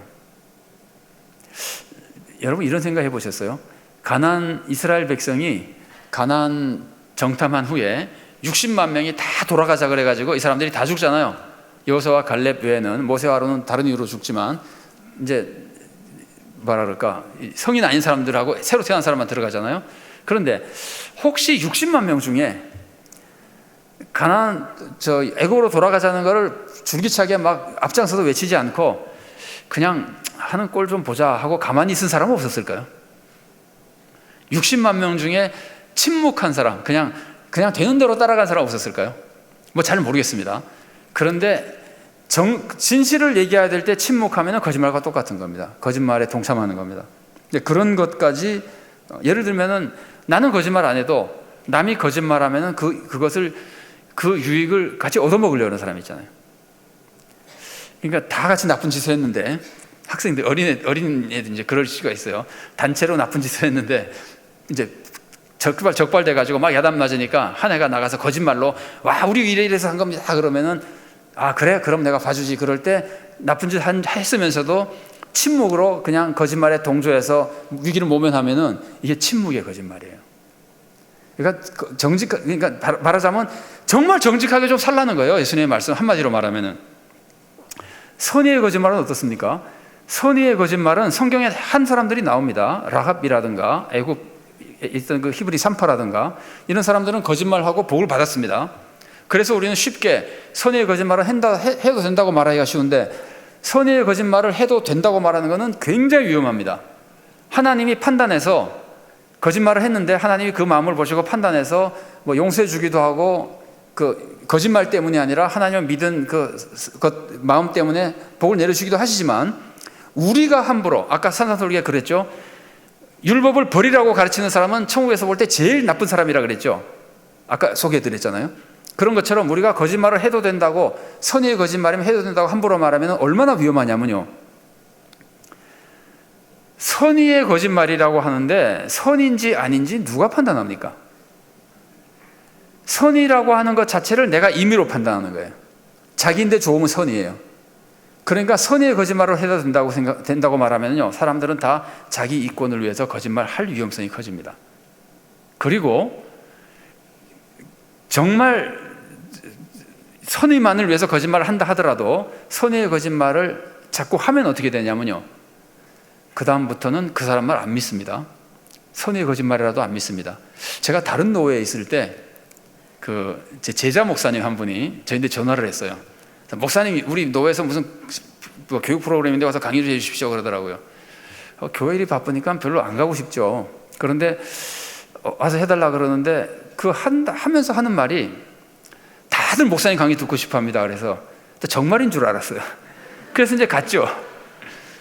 그리고 이제 그날 강의하고 했는데, 언제 같이 이제 순수한 사람에게 식사를 하는데, 그 목사님이 이제 그거 맡은 사람이니까, 노예 교육을 맡은 사람이니까 딴 사람한테 또 전화를 하는데 다들 목사님 강의 듣고 싶어 합니다 라고 말하더라고요. 그래서 저는 다시는 그 목사님 말 안 믿기로 했습니다. 이게 선의의 거짓말도 저 사람이 거짓말한 거였구나 라고 생각되면은 기분이 좋기만 한 건 아닙니다. 점점 그 사람 말은 안 믿게 됩니다. 사회가 선의의 거짓말이 많아지면 사회가 불신 사회가 됩니다. 그러니까 선의의 거짓말을 못하는 한이 있어도 우선 1차는 선의의 거짓말을 해도 된다는 말을 하기 전에 정말 강력하게 우리가 해야 될 말은, 거짓말은 절대 하면 안 된다는 말을 먼저 해야 되는 거예요. 그리고 거짓말을 내가 하지 않을 뿐 아니라 남도 거짓말하게 하면 안 되죠. 여러분 이런 거 해보신 적 있어요? 나 없다 그래. 그건 무서운 죄입니다. 아니 왜 멀쩡한 사람 거짓말하게 만듭니까? 나 없다 그래가 거짓말하게 만드는 거잖아요.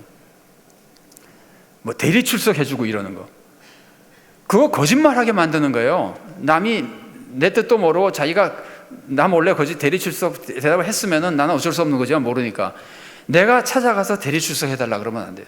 내가 찾아가서 거짓말 해달라 그러면 안 돼요. 내가 찾아가서 이거 사실이 아니지만 이렇게 좀 되게 해달라 그러면 안 돼. 예수님은 그러면 너희가 세상의 소금이 아니라는 거예요. 그러니까 거짓말하지 말라는 계명 예수님께서 이렇게 완성시켜 주시는 겁니다. 그리고 예수님께서는 이웃 사랑의 완성으로 이제 나아가십니다. 세 개의 구체적인 계명 완성시켜 주신 다음에 포괄적인 사랑의 계명을 가르쳐 주시는데, 사랑의 계명도 엄청나게 과격하게 완성시켜 주십니다. 옛사람은 말하기를 눈은 눈으로 이는 이로 갚아라 뭐 이렇게 했지만, 이거는 똑같은 고통을 줌으로써 공평을 지키고 악을 막기 위한 겁니다. 그러나 예수님은 보복하지 말라 그럽니다. 보복하지 말고 더 친절하게 대하라 그럽니다. 그러면서 오른편 뺨을 치면 왼편도 돌려대라 그러죠. 이 오른편 뺨을 치면 왼편도 돌려대라 할 때 오른편 뺨을 먼저 얘기한 거는요, 물론 이제 참아주고 그렇게 온유하게 살라는 말씀인데, 어느 만큼 온유하냐면은 보통 오른손잡이잖아요. 미안합니다. 왼손잡이가 나쁘다는 건 아니고, 보통 오른손잡이가 더 많은데 오른손잡이가 오른손으로 오른편 뺨을 치는 방법은 두 가지입니다. 오른손잡이가 이 사람의 오른편 뺨을 치려면은 이렇게 치는 경우는 없거든요. 손등으로 치거나 뒤에서 치는 겁니다. 뒤에서 오른손으로 딱 치면은 이 사람 오른편 뺨이 맞는 거예요. 그러니까 이거는 오른편 뺨을 친다는 거는, 이 손등으로 치는 거는 사람을 굉장히 무시하고 모독하는 행위입니다. 그러니까 오른편 뺨을 친다는 거는 아주 부도덕하고 비겁하고 악랄한 모독이에요. 그런데 그것까지 참으라는 거예요. 고발하여 속옷을 가지려고 하면 겉옷까지 주라 그러거든요. 마태복음과 누가복음이 좀 다른데, 마태복음은 이걸 굉장히 강렬한 표현으로 쓰고 있습니다. 근데 겉옷은 원래 고발할 수가 없어요. 겉옷은 전당 잡힐 수가 없어요. 겉옷은 옷이기도 하고 이불이기도 하기 때문에, 그래서 속옷만 고발할 수 있습니다. 겉옷은 절대로 남이 뺏어갈 수가 없습니다. 고발 못하니까. 그런데 속옷을 고발해서 뺏으려고 그러는 사람에게 겉옷까지 주라는 거예요. 이게 얼마나 억울한, 양보를 많이 해주는 겁니까? 억지로 오리를 가게 한다고 할 때 이 단어는 그냥 친구가 억지로 오리를 가게 하는 것도 있지만, 로마 군인이 사람을 데려다가 부역시키는 것도 돼요. 그러면 자기를 못 살게 구는 로마 사람들이 부역시키는 거 원수 나라인데 그거 하고 싶겠습니까? 그런데도 해주라는 거예요. 더 많이 해주라는 거예요. 그러니까 예수님은 이 사랑을 완성시키실 때 져주고 양보하고, 정말 인간이 할 수 있는 것 이상의 걸 하라고 예수님 우리에게 목표를 가르쳐 주시는 겁니다. 구하는 자에게 주라고 하는 것도 말할 수 없는 희생이고, 원수를 미워하지 말고 사랑으로 대해주라고 하는 것, 이런 것들이 다 우리의 마음으로부터 정말 이웃을 사랑하며 이웃이 잘 되기 위해서, 이웃이 행복하게 하기 위해서, 이웃이 유익하기 위해서, 이웃이 나를 때리는 게 불행해지는 거면 때리는 걸 막아주고, 이웃이 때림으로써 스트레스가 풀린다면 때리도록 해주고, 어떻게든지 이웃의 이익을 추구해 주라는 거예요. 그런데 이제 이런 게 있습니다. 원수를 사랑하라는 거는 밉지만 사랑하라는 겁니까? 아닙니다. 원수를 사랑하는 거는 밉지만 사랑하는 것이 아니에요. 밉지만 사랑해도 잘하는 겁니다. 나는 감정적으로는 미운데 의지를 가지고 그 사람을 잘 도와주고 해주는 것도 굉장히 훌륭한 신앙인입니다. 근데 예수님이 가르쳐주는 목표는 그게 아니에요. 밉지만 사랑하라는 게 아니라, 남들이 보기에 객관적인 사정으로는 분명히 원수일 수밖에 없는 사람이지만 마음으로부터 미워하지 말고 마음으로부터 사랑하고 행동으로도 사랑하라는 거예요. 마음을 싹 바꾸라는 거예요. 우리가 못 바꾸잖아요. 그러면은 기도하고 성령님의 도움을 받고 말씀을 가까이 하면서 성령님의 감동으로 사랑하는 마음으로 바꿔서 사랑하라는 거예요. 자, 그리고 45절부터 48절까지는 앞의 명령들을 잘 지키도록 도와주는 서술입니다. 여기도 이제 45절에 하늘에 계신 너희 아버지, 자 45절에도 하늘에 계신 너희 아버지라는 말씀이 나오고 48절에 또 하늘에 계신 너희 아버지라는 말씀이 나옵니다. 그래서 45절과 48절은 아까 말씀드린 인클루지오로 묶여 있는 겁니다. 이 단어는 하나님 아버지를 강조하는 거예요. 하나님 아버지를 보고 제발 좀 이웃을 사랑하는 삶을 살으라고 가르치는 겁니다. 하나님 아버지가 어떤 분입니까? 천하의 악한 사람에게도 비도 주고 해도 주고 다 돌봐주시는 분이에요. 그 아버지를 보고 나는 그 아버지의 아들이니까 정말 이웃을 사랑하는 사람 되라는 겁니다. 그러면서 그래야 하나님의 아들이 된다는 겁니다. 이 말은 물론 우리는 이제 아니까 절대로 이렇게 오해하면 안 됩니다. 우리의 행위로 하나님의 자녀가 된다는 게 아닙니다. 이 말은 우리의 행위로 하나님의 자녀가 된다는 게 아니라 하나님의 자녀다운 사람이 된다는 뜻이에요. 우리가 하나님의 자녀가 되는 것은 오직 믿음으로 되는 거예요. 그런데 그런 행위를 하면 하나님의 자녀다운 사람이 되고, 그 다음에 또 한 가지 뜻은 하나님의 아들이 받는 참된 상을 받는다는 거예요. 천국의 축복, 모든 하나님께서 내리신 은혜와 축복, 이런 것들을 받는다는 겁니다.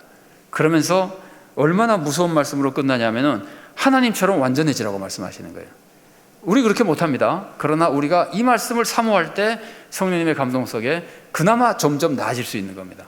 그래서 이런 목표로 우리들을 가르쳐 주시는 겁니다. 그리고 산상설교 이제 마태복음 6장으로 들어가면은요, 6장에서는 하나님과의 관계에 대한 얘기가 나옵니다. 5장에는 인간 관계에 대한 얘기가 나오고 하나님과의 관계에 대한 얘기가 나오는데, 6장으로 지금 들어가기에는 아무래도 좀 시간이 그래서요, 오늘은 여기까지 정리를 하고 내일 어떻게든지 시간 내에 잘 마치도록 또 하나님이 도와주시기를 바라고, 하여튼 성령님의 감동으로만 할 수 있는 이 모든 것을 성령님이 대부분 말씀을 통해 이루신다는 걸 절대로 잊어버리지 마시고, 기도도 해야 되지만 꼭 말씀을 가까이 함으로써 이 산상설교가 우리들의 믿음을 지켜주고 우리들을 하나님의 자녀답게 변화시켜주고, 우리가 올바르게 살 뿐 아니라 이웃을 변화시키고 세상을 변화시키는, 교회를 변화시키고 교회가 세상을 인도하는 빛의 사명을 감당할 수 있는 큰 축복을 받게 되기를 바랍니다. 같이 기도하시겠습니다. 사랑의 하나님, 감사합니다. 이 밤도 주님께서 도와주셔서 주님의 말씀을 함께 나눌 수 있도록 이끌어 주셔서 감사드립니다. 연약한 인간의 언어와 입술로 말씀이 전파되지만 우리가 믿는 것은 성령님이 감동시켜 각자에게 꼭 필요한 말씀으로 다 들리도록 이끌어 주시고, 그 말씀이 우리를 변화시켜 정말 주님께서 우리들에게 이런 말씀을 주시는 것이 얼마나 우리를 귀하게 보시고 높게 평가하시고 가치 있게 보시고 귀중한 사역을 주신 것인지를 우리가 깨달아 부담이나 두려움보다 감사와 기쁨이 넘치게 하시고 새로운 활력이 넘치게 하시고, 주님이 우리들을 그렇게 고귀한 빛과 소금으로 만들어 주셨으니 우리가 정말 하나님의 자녀답게 주님이 완성시켜 주신 하나님의 뜻을 잘 따라 살아가며, 부족할 때는 회개하고 기도하며 성령님의 도우심을 받고 말씀 속에 세임 얻고 점점 바르게 살아감으로써 주님이 원하시는 열매를 맺으며 우리들에게도 기쁨이 충만하고 이웃에게도 주님의 축복이 임하고 세상이 변화되는 큰 축복이 임하도록 주님 역사하시고, 주님께서 세우신 영세교회를 그 큰 역사에 귀하게 사용하여 주시옵소서. 예수 그리스도 이름으로 기도드리옵나이다. 아멘.